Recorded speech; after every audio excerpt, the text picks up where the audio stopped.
Lehet-e 500 forintból ebédet főzni? Ezt szeretném most kideríteni ebben a videóban, ugyanis megterveztem egy egész hetet, ez szerint fogok elmenni a Lidlbe bevásárolni, ami azt jelenti, hogy mi ketten vagyunk, 7000 forintunk van összesen az egész hétre, hogy abból ebédet főzzek. Akkor irány a Lidl, és lássuk, hogy tényleg sikerül-e 7000 forintért vásárolni mindent, amit elképzeltem, hogy elég étel legyen egész hétre.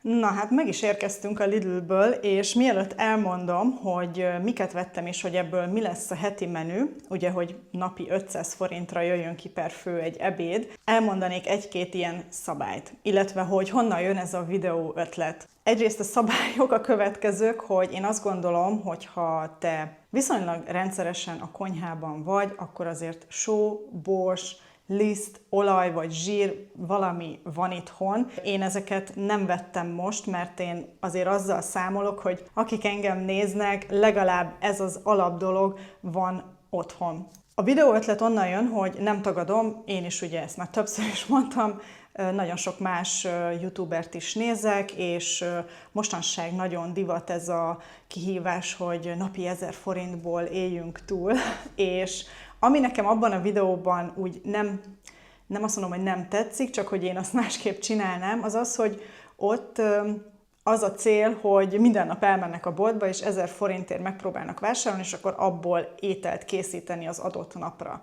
Persze ez is ugye egy érdekes hozzáállás. Én inkább úgy próbáltam ezt megközelíteni, hogy én most egyszer elmegyek bevásárolni, ugye mi ketten vagyunk, az ugye akkor napi 1000 forintra jön ki, tehát egy hétre 7000 forintból kell a kettőnkre ebédet főzzek, és ebédről gondoskodni, ami ízletes, változatos, és jól lakunk vele. Én ezt a 3 fő pontot vettem figyelembe, hogy ez legyen fontos, és ezáltal úgymond tényleg egy reális hozzáállás legyen ehhez a kihíváshoz, hogyha most ezt lehet annak hívni. Ami érdekes, hogy úgy álltam ennek neki, hogy én előre megterveztem egy menüt.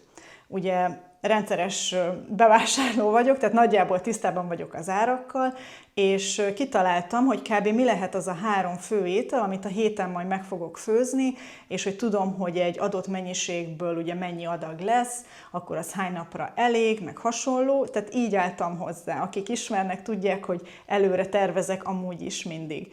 Saját meglepetésemre pedig nagyon izgultam, tehát hogy tényleg szabályosan izgatottan mentem a Lidlbe, hogy vajon kijön-e, amit kitaláltam ennyi pénzből. És igen, úgyhogy sőt, kevesebb is lett, mint 7000 forint, ugyanis gyorsan puskázok, mert hát így sem mentem még vásárolni, hogy egyesével lemértem a paradicsomot, a paprikát, a hagymát, meg amiket mérni kell, és akkor ugye írogattam össze, hogy hol tartok, hogy kijön-e a 7000 forint, szóval összesen 6408 forintba került minden, amit szeretnék főzni a héten, és akkor mindjárt mondom is, hogy ugye mi a menü, és ami ugye azt jelenti, hogy maradt kb. 600 forint ilyen buffer, ami úgymond esetleg, ha valaki kifogásolná, hogy nem most veszem a sót, a borst, a lisztet, vagy hasonló, akkor, vagy az olajat, vagy a zsírt, akkor én azt gondolom, hogy ez így belefér.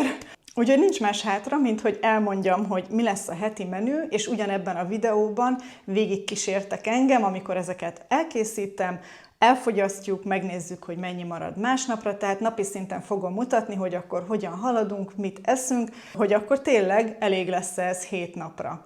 A holnapi napon csirkepaprikással fogjuk kezdeni, szóval a felső csirkecombokat nem fogom most lefagyasztani, ugye ezeket el is készítem holnap, ez egy 700 g-os kiszerelés, és ehhez vettem, hát most hirtelen meg nem mondom, hogy ennek a tésztának mi a magyar neve, esküszöm nem jut eszembe, de ez a pipe elnevezésű tészta a Lidlben, ez ugye 500 g-os, illetve ehhez a csirkepaprikáshoz vettem paprikát, paradicsomot és hagymát, illetve lesz egy másik étel, ami miatt vettem egy ilyen kis gumó fokhagymát, amiből egy 2-3 kis gerezdet fel fogok használni, a többi megy majd a másik főételbe, és akkor ugye itt, amit nem láttok, hogy nem vettem hozzá, az a só, bors, piros paprika, amiből ugye 1-2 csipetke, vagy 1-2 teáskanálnyi, úgyhogy ha ezt elnézitek nekem, azt megköszönöm, mert egy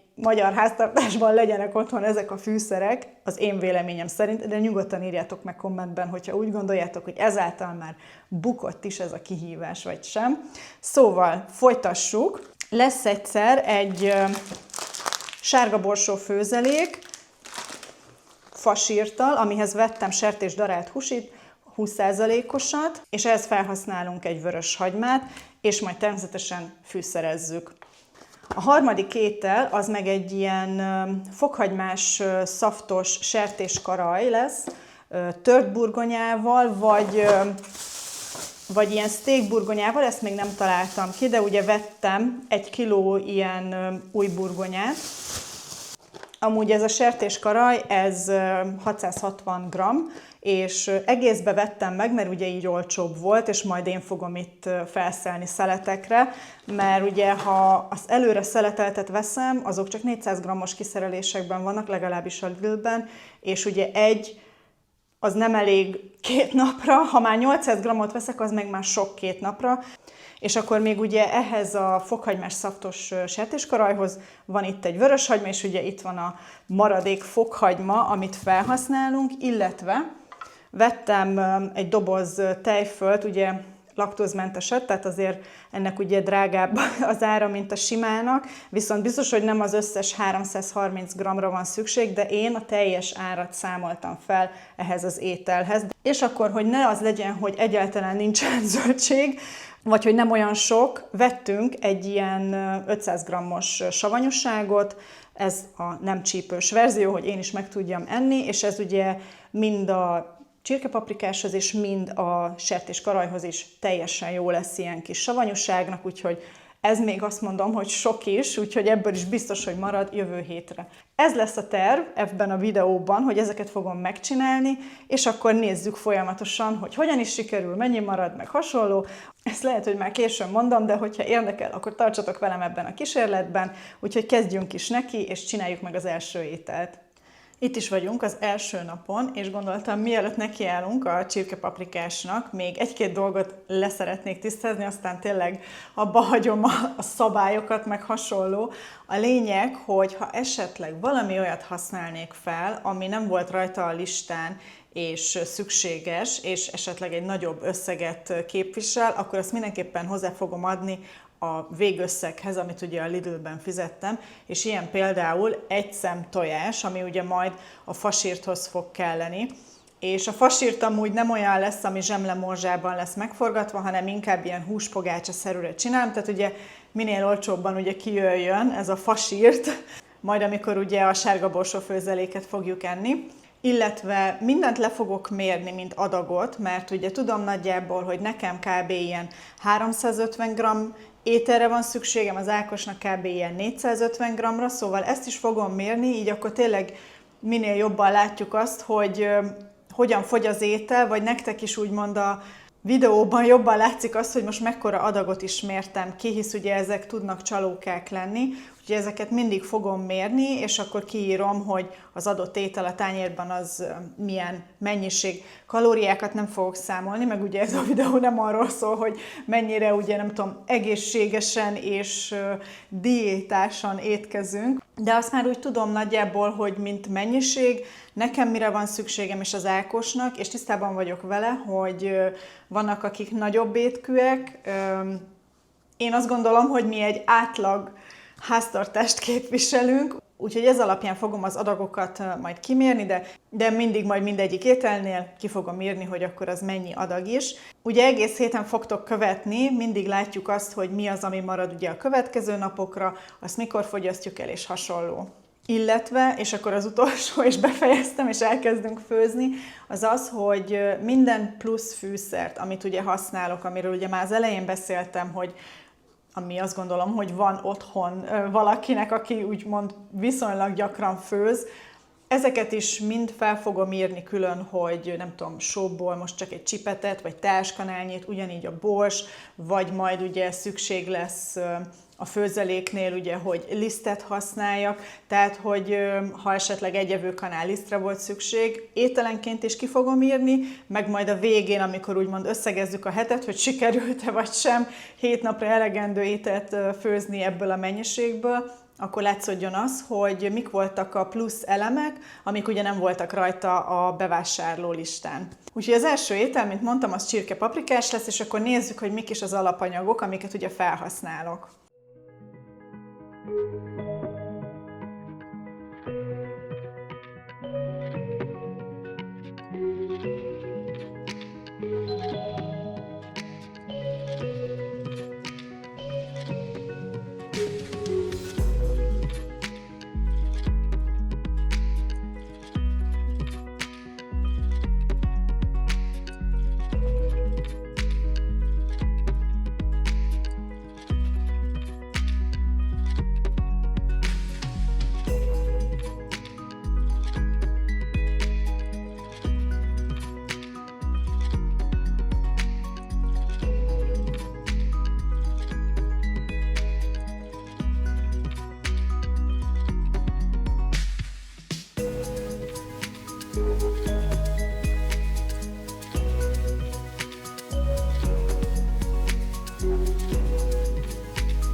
Na, arra gondoltam, miközben itt rotyog még a csirkepöri, amúgy a tésztát már kifőztem, az nem tudom miért raktam már fel olyan hamar, szóval a lényeg, hogy a tészta az készen van, viszont a csirkepörinek még kell azért egy kis idő, ugyebár azzal, hogy csont van benne, azért ez egy kicsit tovább tart, még ugye teljesen megpuhul. Na de arra gondoltam, hogy ne legyen úgymond tészta veszteség, meg esetleg kicsit még gazdaságosabban fogyasszuk ugye ezt a húst. Azt fogom csinálni, hogy kiveszem a húsokat ebből a léből, miután már készen van, és kiszedem a csontot, egy picit felaprítom, és visszarakom ebbe a lébe, összekeverem, és hozzákeverem a tésztát. Így azt gondolom, hogy sokkal egységesebben oszlik el az íz, és a hús mennyisége is, úgyhogy könnyebb lesz porciózni. Ideális esetben ezt a műveletet nem csinálnám meg, de most ugye mivel azt szeretném, hogy ez kitartson és ne maradjon üres, száraz tészta, akár az, hogy harmadik napra, így azt gondolom, hogy így egy sokkal laktatóbb ételt kapunk. Még hogyha nem is olyan magas lenne a hústartalom, ezzel tisztában vagyok, viszont így meg nem veszik kárba a tészta. Úgyhogy ez fog most történni. Valószínűleg nem sokan csinálják így, vagy nem tudom, hogy ti szoktatok ezzel pepecselni, de most úgy döntöttem, hogy ezt így fogom megcsinálni.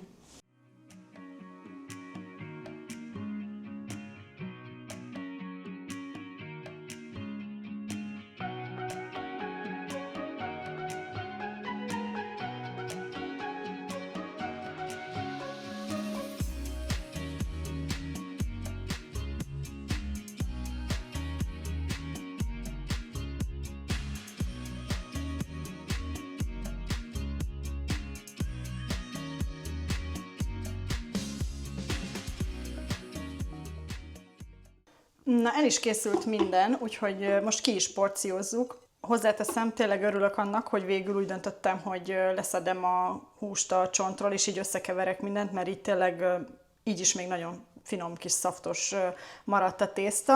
Rátettem most ezt a tányért, és akkor ide kimerek most 350 g-ot.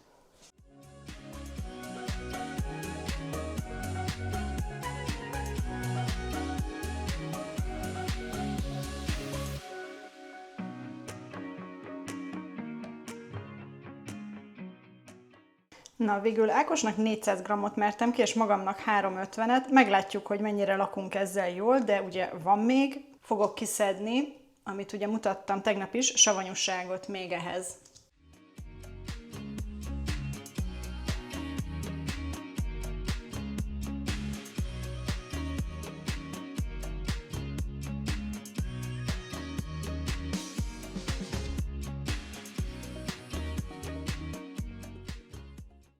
Na, kiszedtem most ezeket is, egy picivel több lett ez, mint amit most ebédre ettünk, ez 439 g, ez pedig 409 g, és így is az én 350 g-os adagomat alig bírtam megenni, szóval ami ugye egy nagyon jó jel arra, hogy ez holnapra bőven elég lesz, ugye így, hogy még kis csalamádé is van hozzá, de ettől függetlenül holnap is természetesen bejelentkezem, amikor ezt elfogyasztjuk.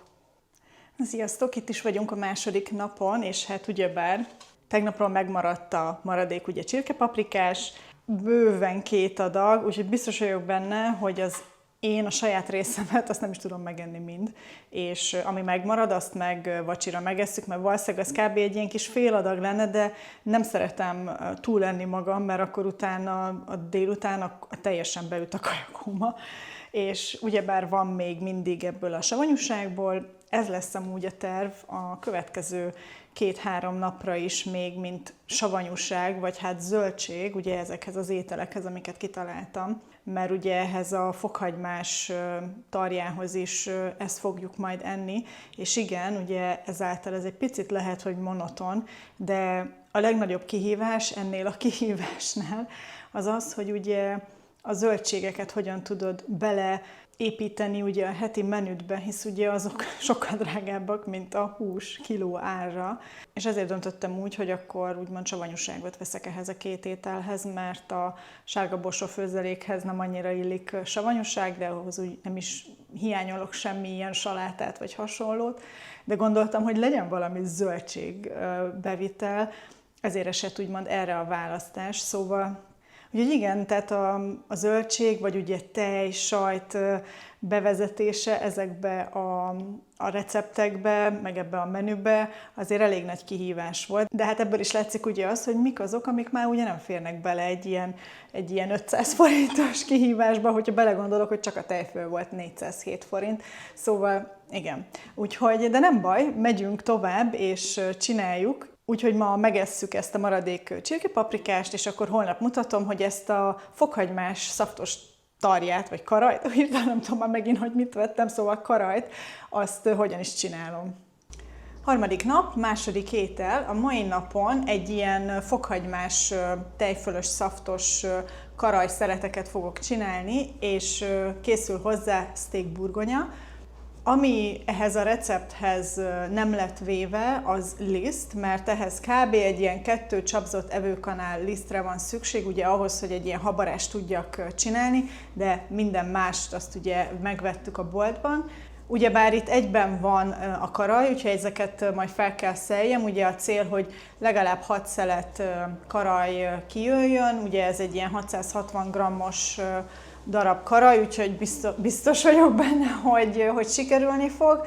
És azzal fogjuk kezdeni, hogy a burgonyákat így felnegyedelem, és már így előkészítem a tepsire, de majd csak akkor kezdem el sütni a sütőben, amikor már a húst is felszeltem, mert akkor kb. Mire a hússal elkészülök, meg ugye a szaftal, addig a steak burgonya is megsül, egy ilyen fél óra kell neki kb. A sütőben, ugye ez burgonyától függ, majd figyelem azért szorosan. A burgonyát azt só, bors, meg egy kis piros paprikával fűszerezem meg, tehát semmi extra. És ugyanúgy ugye a mai naphoz is van még ebből a csalamádéból, vagy ebből a vegyes savanyúságból, amit ugye vettem, hogy legyen valami zöldség is, amit fogyasztunk. Ez amúgy a legdrágább étel, hogyha így az összes alapanyagot összeszámolom, amit ugye vettem, de ugye ezért is jó ezt az egészet egy hétre tervezni, mert így akkor úgymond lehet ilyen nap is, vagy ilyen napok, amikor ugye egy picit drágább étel van, és máskor meg valami olcsóbb, például ugye a sárga borsó főzelék. Én abban bízom, hogy ebből a karajból lesz 5 adag. És ugye azért azt mondom, hogy 5 adag, mert ugye szeretném azt, hogy 1 adag maradjon arra a napra, amikor a sárga borsó főzelékből is marad 1 adag. Mert már sárga borsó főzeléket, meg ugye lencsét is már csináltam így egy zacskóval, és tudom, hogy akkor azt 3 napig biztos, hogy esszük.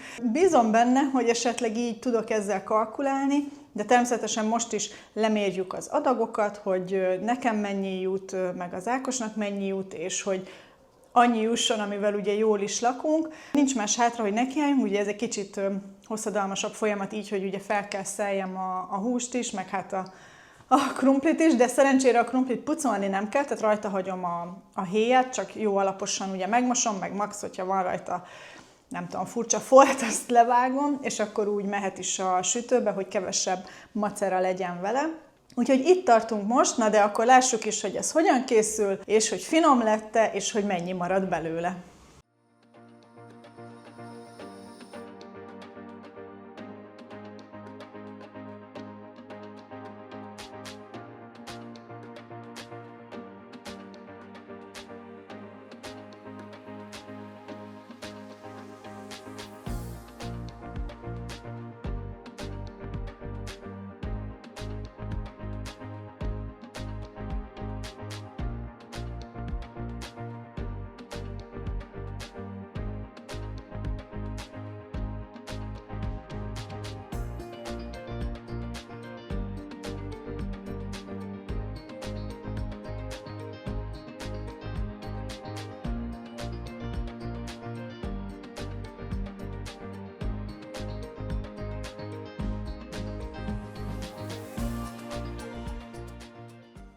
A húsokat akkor ugyebár kiklopfoltam, illetve besóztam, borsóztam, és a burgonyákat is ugye felnegyedeltem, raktam rá sót, piros paprikát és olívaolajat, szépen elrendeztem őket, már melegítem is a sütőt, és közben elkezdem a húsokat is kisütni.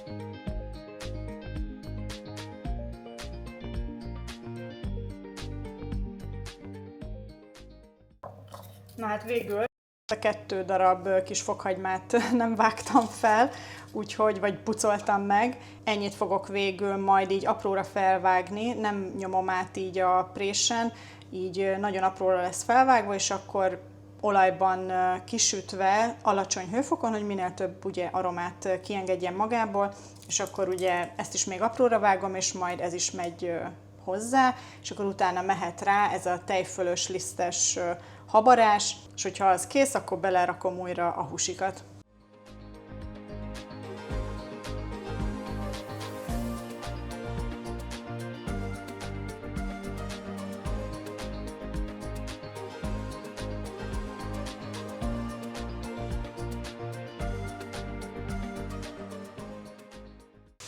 És akkor mivel ez már mindjárt készen van, a tejfölt összekeverem a liszttel. A lisztet először egy ilyen kis 2 evőkanál lisztet fogok egy deci vízzel először elkeverni, és utána hozzáadok 200-250 g-ot ebből a tejfölből. Meglátom így első körben, hogy ez mennyi lesz, amikor így elkezd ugye sűrűsödni, és akkor, hogyha muszáj, akkor ugye még mindig tudok hozzáadni tejfölt, hogyha nem lenne elég híg. Mivel ugye nincsen alaplevünk, ezért muszáj vagyok ugye a vízzel először elkeverni, hogy utána ugye a tejföl is könnyebben elkeveredjen, és ténylegesen csomómentes legyen.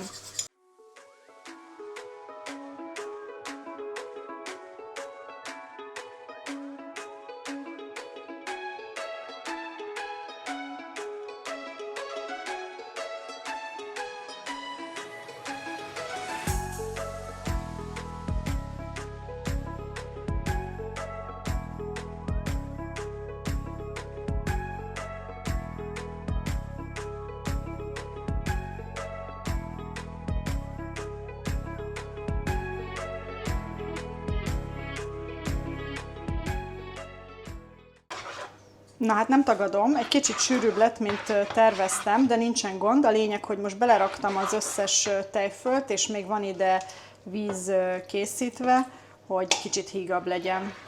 Amúgy illatra fantasztikus, csak hát ugye szaftos húsit szeretnénk, és nem egy sűrű mártást. Azzal sincs baj igazából, hogyha ugye finom.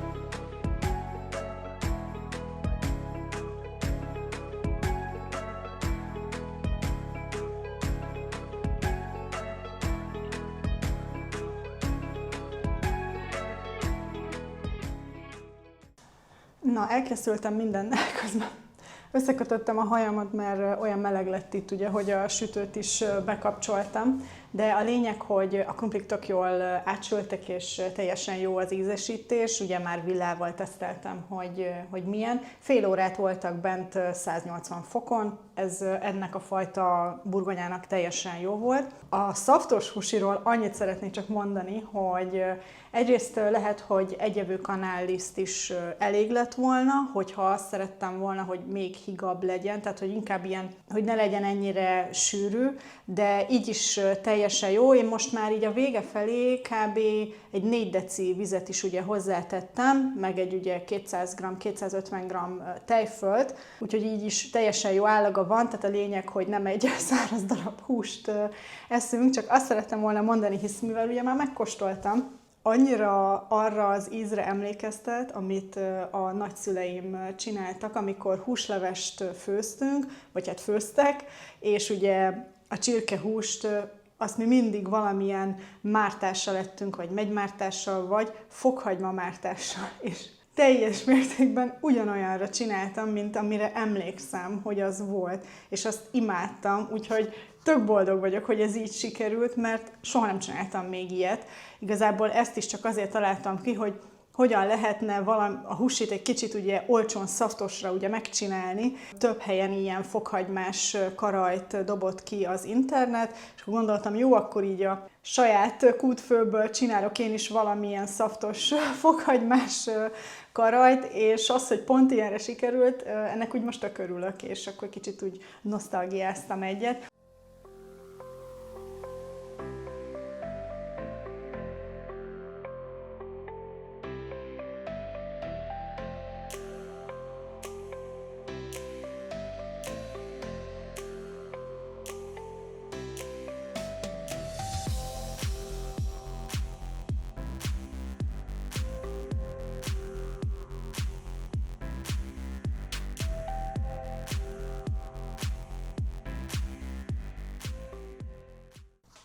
Ez itt most 380 g, most egyelőre ennyit hagyok itt az Ákosnak is, és akkor meglátjuk, hogy kérem még valamiből. Maradt még amúgy 5 szelet hús, de én lehet, hogy nem is mindet fogom itt megenni. Meglátjuk majd. Teljes mértékben őszinte leszek azzal, hogyha valamiből nem marad annyi, és esetleg nem lenne elég a 7. napra is a kaja, de a lényeg, hogy most itt tartunk, és ezt a 2 ételt fogjuk megenni ugye ebédre, illetve ugye eszünk hozzá savanyúságot. Maradt ugyebár 5 szelet hús, és amúgy nekünk 4 szelet hús ebédre elég volt, azzal az adag burgonyával, amit ugye kimértem, úgyhogy ezt fogok most porciózni, és akkor van 1 szelet hús, meg ugye egy adag burgonya, ami ilyen plusz adag, ami valószínűleg az enyém lesz.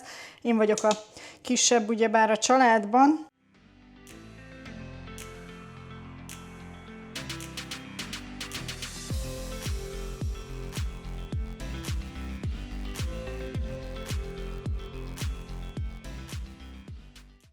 Na, ez most a szósszal együtt 410 g.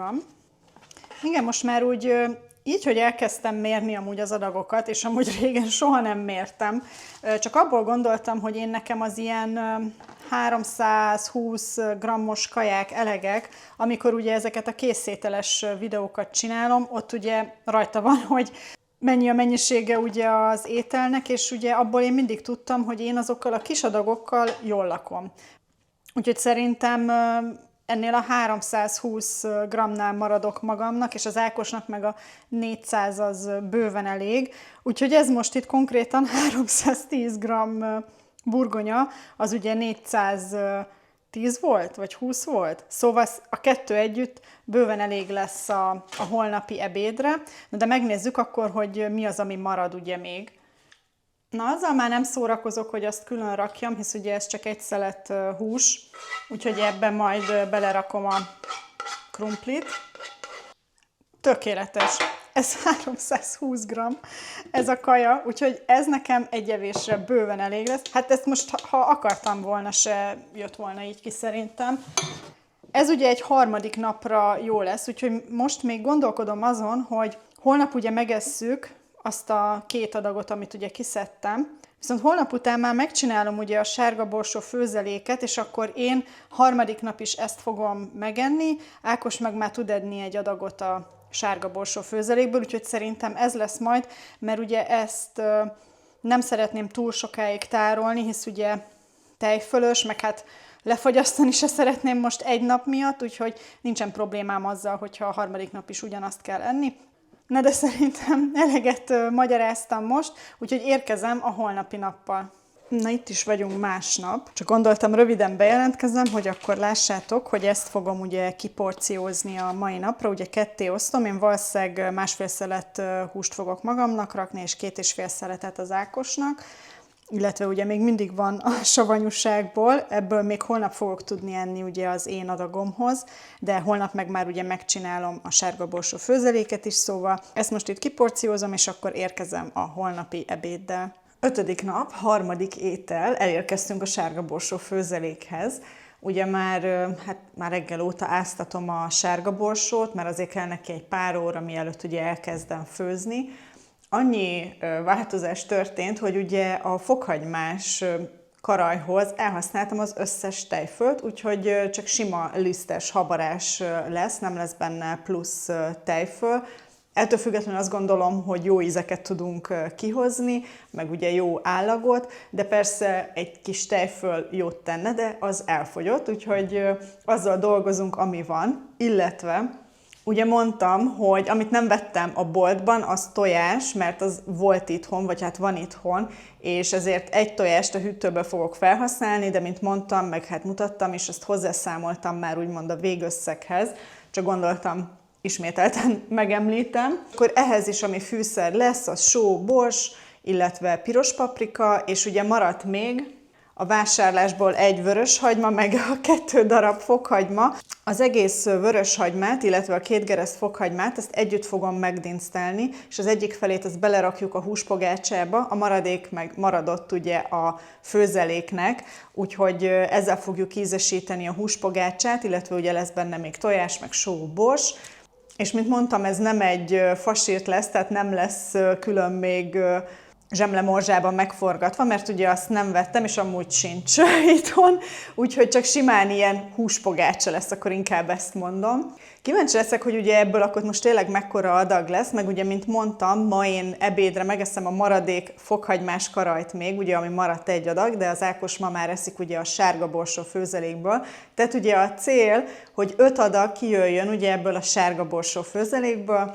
Tapasztalatok azt mondják, hogy ebből az 500 g sárga borsóból azért lesz egy jó kis adag, úgyhogy lássunk is neki ennek az utolsó ételnek, és akkor ismételten mutatom, hogy miből mennyi marad, és hogy ezt akkor hogyan osztjuk be.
Na, most, hogy elkészültem a húspogácsákkal is, mármint, hogy megformáztam őket, illetve a sárga borsó is eleget ázott, így most már nekiállhatunk itt a pulton mindennek.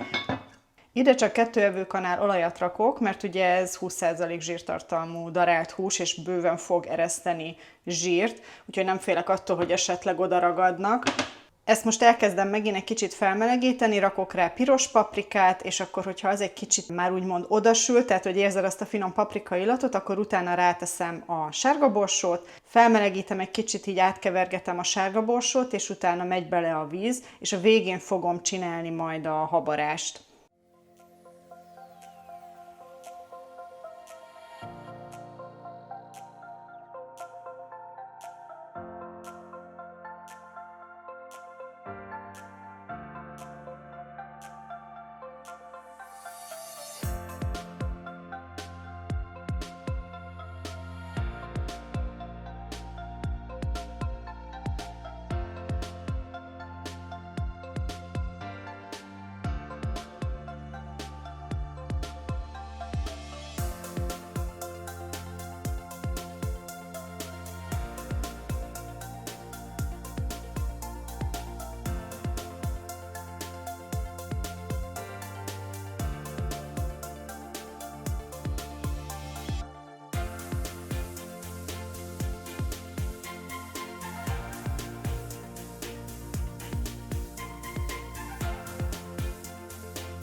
Na, a lezáráshoz úgy döntöttem, hogy leülök egy kicsit, miután már itt elpakoltam a konyhában, és ami fért, azt beraktam a mosogatógépbe. Szóval összegzésképpen ide kiírom, hogy mik azok a hozzávalók, amiket ugye itthonról használtam fel, és ugye nem a Lidl-ben vettük meg. Ugye, mint fűszerek, ez só, bors és piros paprika. A sóból és a borsból, megmondom őszintén, ott nem annyira tudtam követni, hogy mennyit rakok bele, hisz ugye folyamatosan kóstoltam az ételeket, és akkor azt szerint ízesítettem. Úgyhogy ezek voltak azok a hozzávalók, amiket összegben nem adtam hozzá a végeredményhez, csak ugye azt a tojást, tehát összesen ugye ennyibe került ez a hét nekünk. Mint ahogy láthattátok, most a sárga borsó főzeléknek a kidobozolásánál is ez a 4 adag, amit ugye most félre tudtam tenni holnapra, meg holnap utánra, ez még egy kicsit több is, mint amit ma az Ákos kapott ebédre, úgyhogy bőven elég lesz nekünk ez a következő 2 napra. Én nagyon elégedett vagyok így az eredménnyel, hogy ezt tényleg sikerült így összehozni, és úgy, hogy nem éheztünk, tehát mindig jól laktunk, ezt tényleg szeretném kihangsúlyozni, és igen, most is elmondom, tisztában vagyok vele, hogy mások esetleg egy kicsit többet esznek, mint mi, akkor ez lehet, hogy nem jön ki matematikailag az egész. Amit esetleg másképp csinálnék a jövőben, és remélhetőleg sikeres lesz ez a videó, mert hogy érdekel titeket az ilyenfajta tartalom is, ahol azért egy kicsit spórolósabbra vesszük a figurát. Szerintem nem vennék olyan húst, hogyha csinálnék húsos ételt, amiben van csont, mert ugye ott a legnehezebb kiszámolni azt, hogy ugye a végtermék, amit ugye meg tudsz enni, az valóban mennyi is lesz. Ettől függetlenül ugye jól laktunk a csirkepaprikással, abból ugye nem jött ki 5 adag vagy 6 adag, mint a többi ételből. Ha ugye most nem kellett volna odafigyelnem az árakra, akkor az adott ételt miben csináltam volna másképp, és igazából, megmondom őszintén, talán ma a sárga borsó főzelék az, amiben még raktam volna esetleg tejfölt, mert ugye az adott volna neki egy kis savasságot, de amúgy meg így is nagyon finom lett. De ugye, tehát azért érződik a tejfölnek a hiánya, illetve ugye a sárga borsó főzelékbe általában babérlevelet is kell rakni, vagy ugye valami finom kis füstölt kolbásszal vagy szalonnával ugye először lepirítani, és akkor ad neki egy kicsit ilyen testesebb ízt. Tehát, hogy talán ebben változtattam volna, de amúgy meg a húspogácsa is teljesen jó volt így nem fasírt formájában. Szóval összességében igazából tényleg teljes értékű ételek születtek ugye ebből az összegből, amit az elején azt gondoltam, hogy tényleg egy nagy kihívás lesz. Úgyhogy én szeretnék mindenképpen megint egyszer egy ilyen heti menüvel megpróbálkozni, ugyanígy ezekkel a kritériumokkal igazából. Ha titeket is érdekelne, mindenképpen megköszönöm a visszajelzéseteket erről, hisz ugye sokat számít nem csak a megtekintés, hanem ugye ezek a lájkok, vagy hogyha csak annyit írtok, hogy igen, legyen még. Ezek adnak nekem úgy igazán visszajelzést arról, hogy tetszett nektek a videó. Úgyhogy összességében én tökre élveztem ezt a hetet, finomakat ettünk, olcsón, úgyhogy nem is tudom, hogy kell ennél több. Na de szerintem elég volt a dumából, így is borzasztó hosszú lett ez a videó, úgyhogy köszönöm, hogyha idáig végignéztétek, és ha nem szeretnétek lemaradni a jövőben a videókról ilyenről, vagy bármi másról, amit ugye csinálok, mindenképpen iratkozzatok fel a csatornára, találkozunk a következőben. Sziasztok!